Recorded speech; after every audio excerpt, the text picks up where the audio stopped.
Honorable Chairman, Andhra Pradesh State Legislative Council,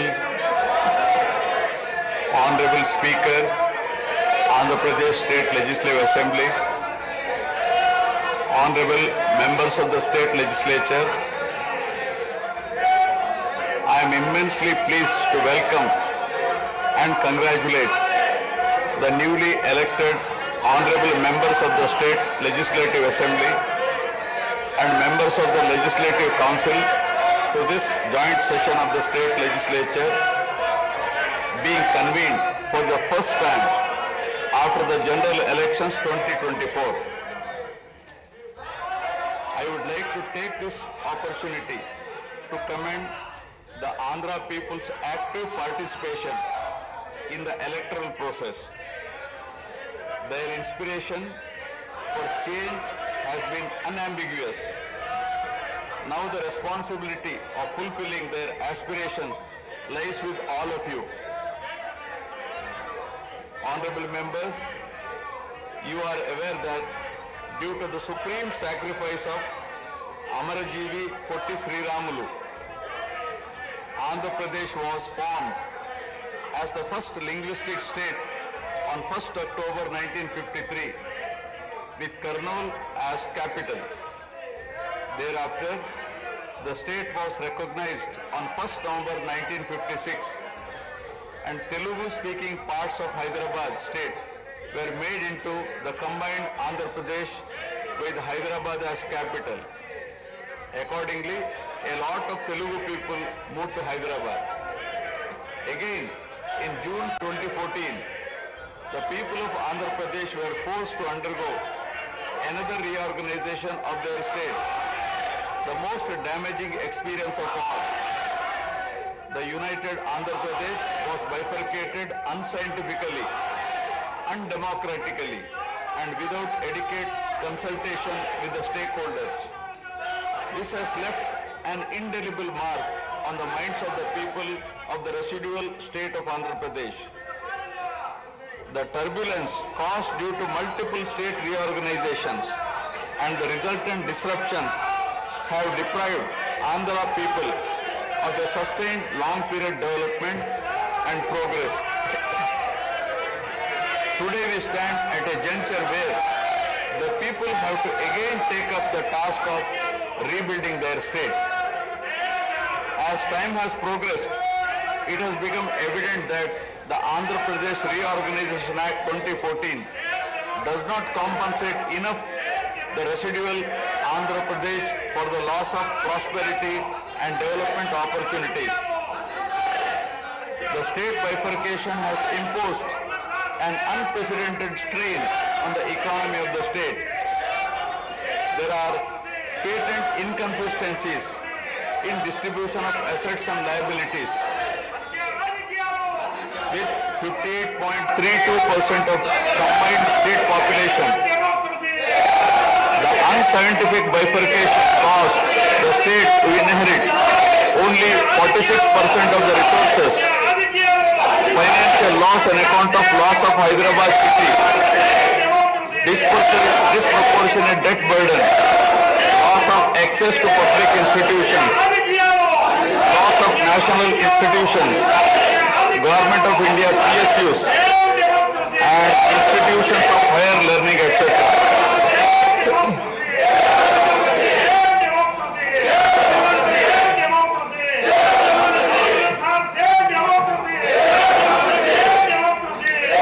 One can see that scientific criteria for apportionment were not adopted, while the residual state inherited huge revenue deficit. Debt was shared on population basis, assets on location basis, power sharing on consumption basis, and worst of all, educational institutions with no basis. All these factors led to the structural change in economy with reduction of service sectors from 51% to 44%. The per capita income too fell from 1,06,176 for the combined state to rupees 93,121 for AP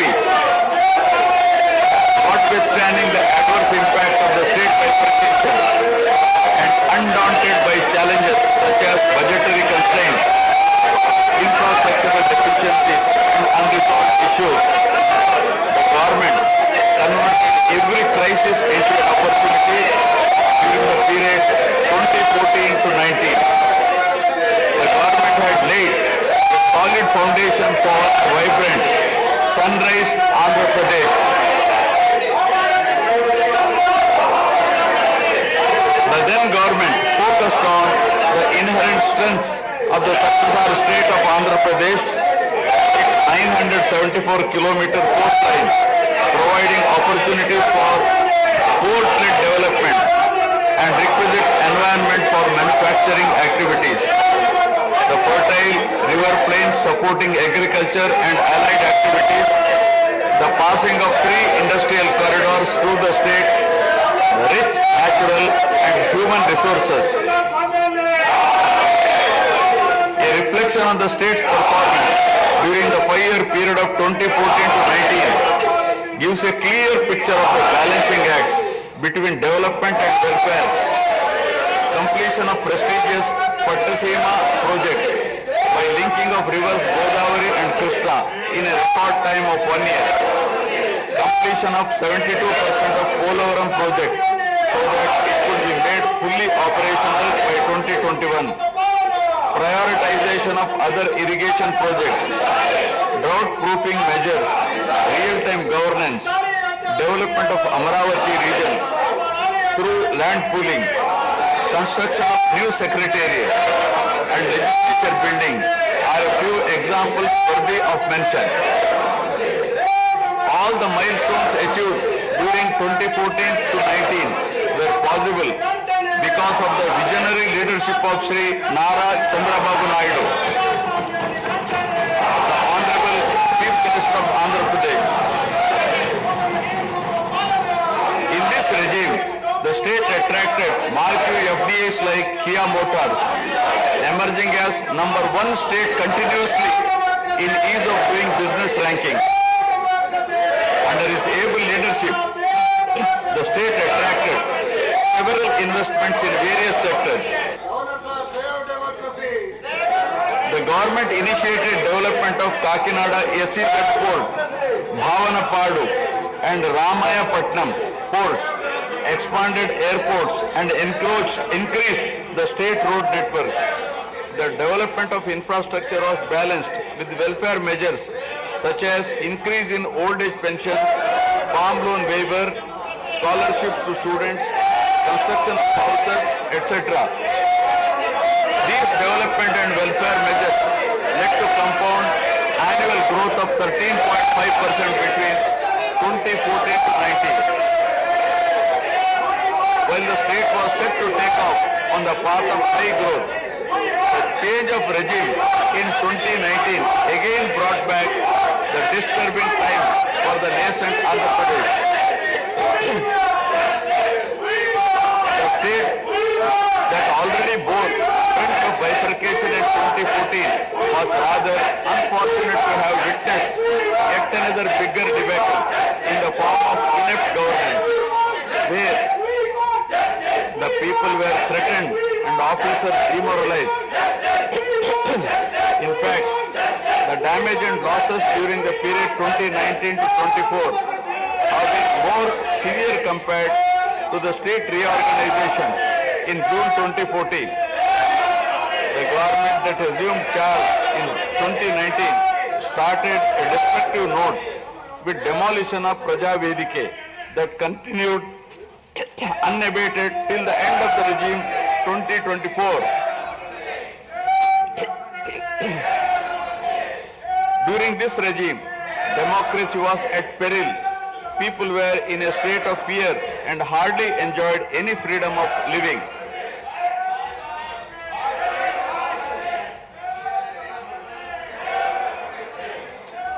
The regime revenge politics had severely hampered the state's prospects for prosperity and growth.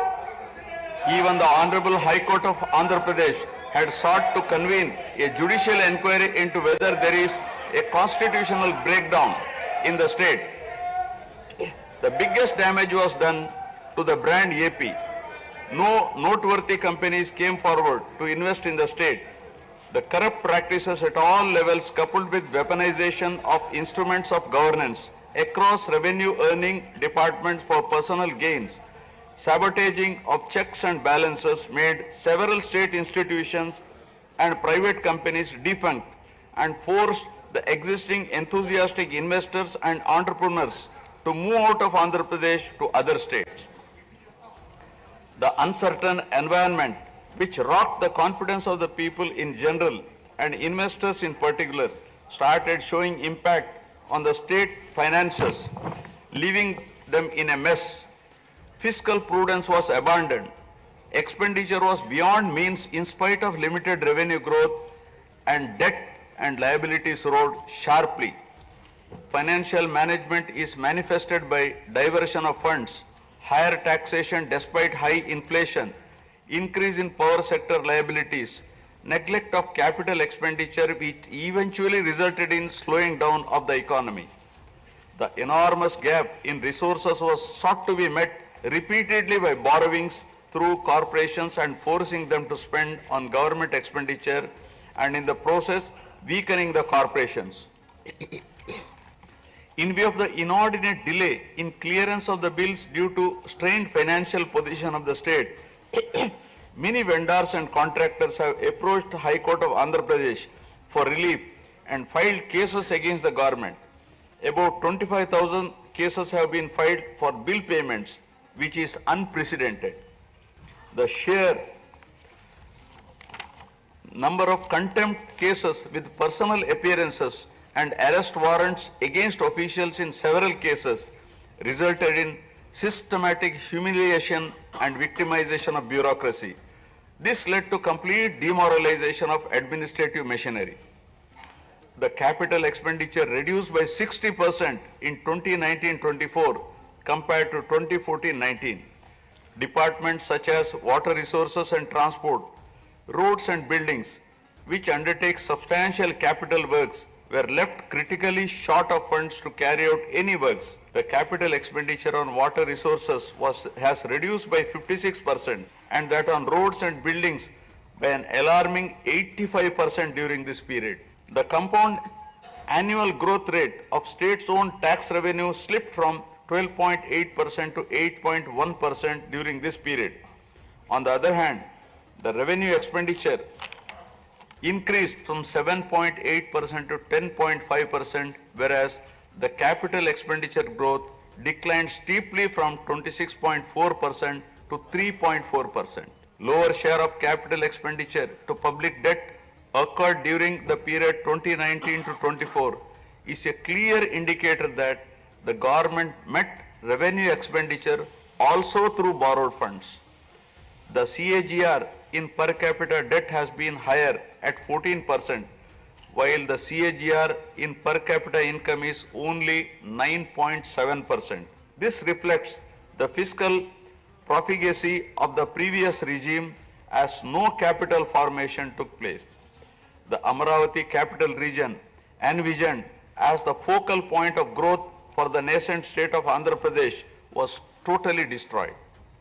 With an attempt to scrap the Amaravati dream, the government confused the people with its malicious three capital cities idea under the guise of decentralized governance. During the period 2019-24, no irrigation project, no industries, no infrastructure relating to roads, buildings, hospitals, drinking water was taken up. Cancellation of MOUs in energy sector and other infrastructure projects further demonstrated the negative attitude of the government. Such disastrous decisions, unmindful of consequences, have led to unrest among the youth and job aspirants. Prevalence of uncertain environment has eventually led the youth towards addiction of illegal substances, causing a drug menace. The mental unrest and agony were not limited to the geographical boundaries of the state. The Telugu speaking people all around the world were upset and demoralized by the uninspiring deeds of the government. They anxiously and desperately waited for a change in governance that would take them forward in the 21st century. The progressive public policies of the AP government during 1996 to 2004 have today led to empowerment of Telugu people globally, enabling them to be amongst the highest earning Indian diaspora. The condemnation of demolition approach of the previous government by the people of the state, NRIs and other supporters, culminated in a change in government. A huge and historic mandate has been given to the NDA, hitting an unprecedented 93% strike rate, thus reaffirming faith in democracy. I sincerely congratulate the people of Andhra Pradesh for their wisdom in electing a government that discharges its duties with a futuristic view. Hordes of Andhra people had come from various regions to be part of this historic mandate in favor of future of Andhra Pradesh. The new government has a perfect blend of fresh and experienced honorable members in the assembly. I once again welcome all the members who will be instrumental in making right policies in the interest of good governance and in the spirit of cooperative federalism. Honorable members, at this juncture, I feel it is also important to recall the glorious past of Andhra Pradesh.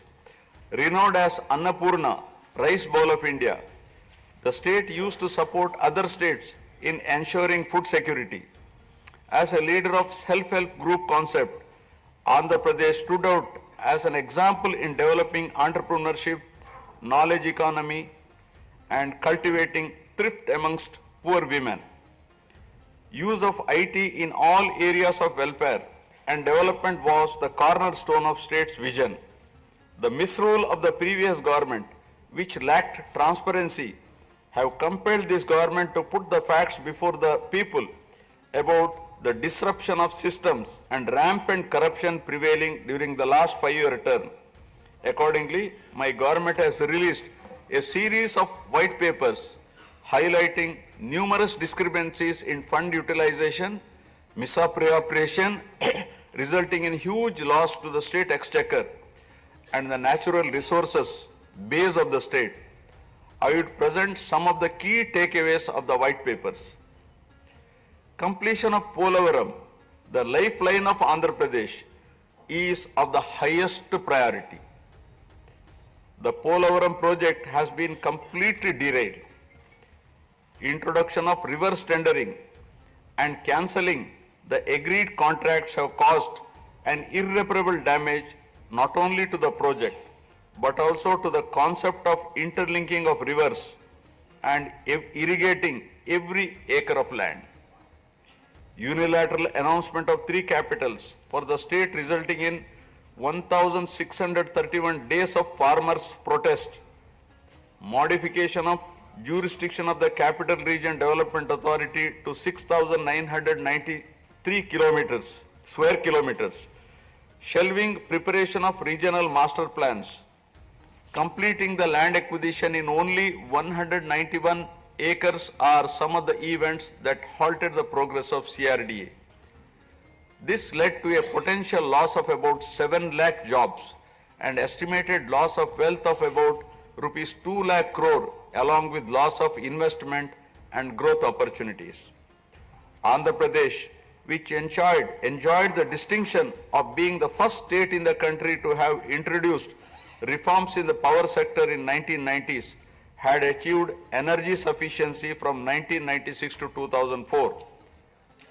After bifurcation, the state faced an energy deficit of 22.5 MU per day. Again, by bringing second generation's reforms in energy sector and promoting renewable energy, the state become energy surplus by 2018. The state has witnessed an irreparable damage in the recent past. State energy sector has also suffered huge losses to the tune of rupees 1,29,503 crores during the period 2019 to 24. Misappropriation of natural resources such as land, mines and minerals and forests has been widespread. Land grabbing, misappropriation in allotment of house site pattas, violations in land allocation, assignment of land to ineligible beneficiaries, and Resurvey and AP Land Titling Act 2023 have completely eroded the confidence of the people during 2019-24. Put together, an amount of rupees 35,576 crore covering 1.75 lakh acres has been estimated as a loss, and the fundamental right of the people to own their property was affected.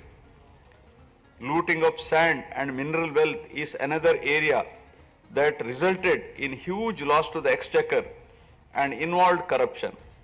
My government has initially estimated that an amount of rupees 19,000 crore has been lost due to illegal activities in these areas. Due to the unfriendly sand policy, 20 lakh construction workers have become unemployed. Due to the inefficient, inappropriate policy making and laxity in enforcement during the periods 2019-24, a cumulative loss to the tune of 9,750 crore has been incurred in mineral revenue. Huge damage has been done to environment.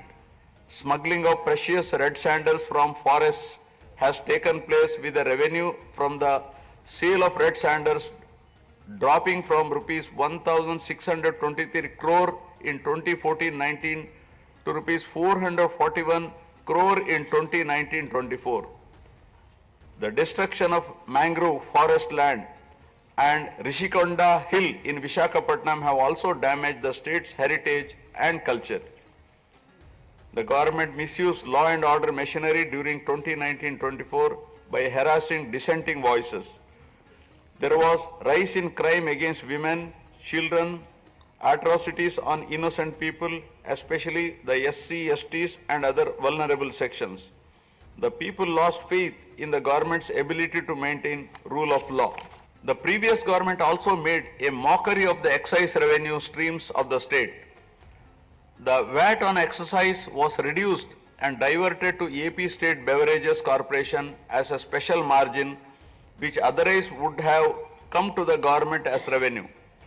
The government levied the additional retail excise tax on the issue price of liquor sold by APSBCL and escrowed the same for repayment of loans taken by APSDC. While the APSBCL started supplying low quality liquor and introduced unknown brands at significantly higher rates, there was increase in black money due to smuggling of IMFL across the border districts. These policy practices have caused irreparable damage to the excise revenue streams of the state. As a result, it has become difficult for the new government to meet even the essential committed expenditure with the reduced revenue of the state. The overall debt has more than doubled in last 5 years, with huge outstanding payments of salaries and pensions, debt repayment for the debt burden of about 10 lakh crore, payments for the power sector dues, civil supplies and other liabilities has become challenging. Putting the governance back on track is truly a Herculean task.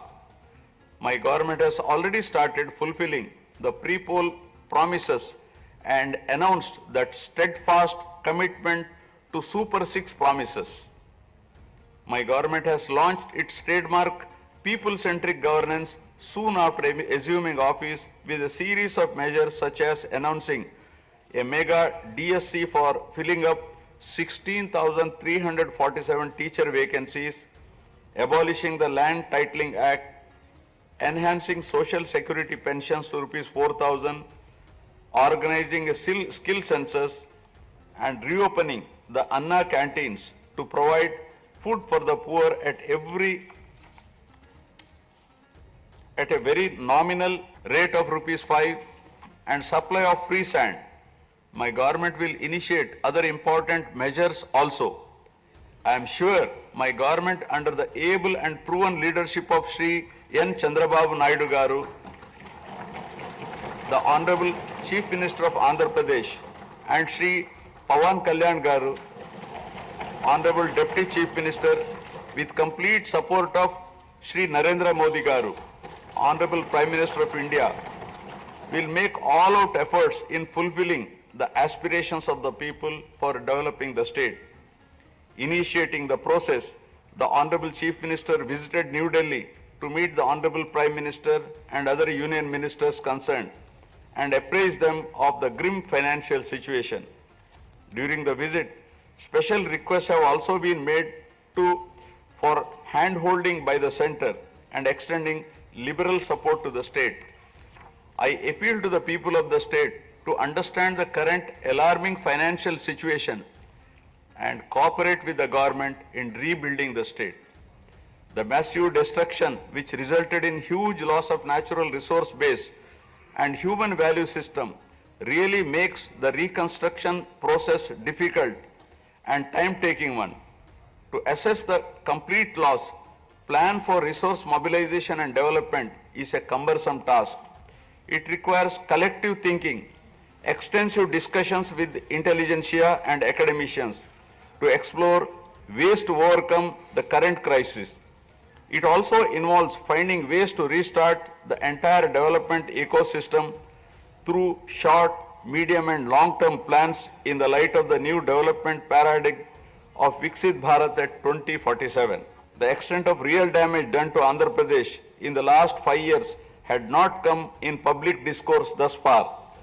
The misgovernance from 2019 to 24 created a trust deficit with regulatory authorities and damaged the brand of AP amongst investors. The people now given a strong mandate to the NDA to rebuild the brand AP and regain the trust.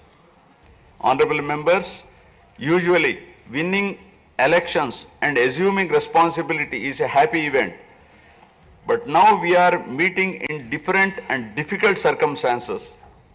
Perhaps for the first time in the country, the members are not in a position to rejoice and have the means to meet people's aspirations immediately.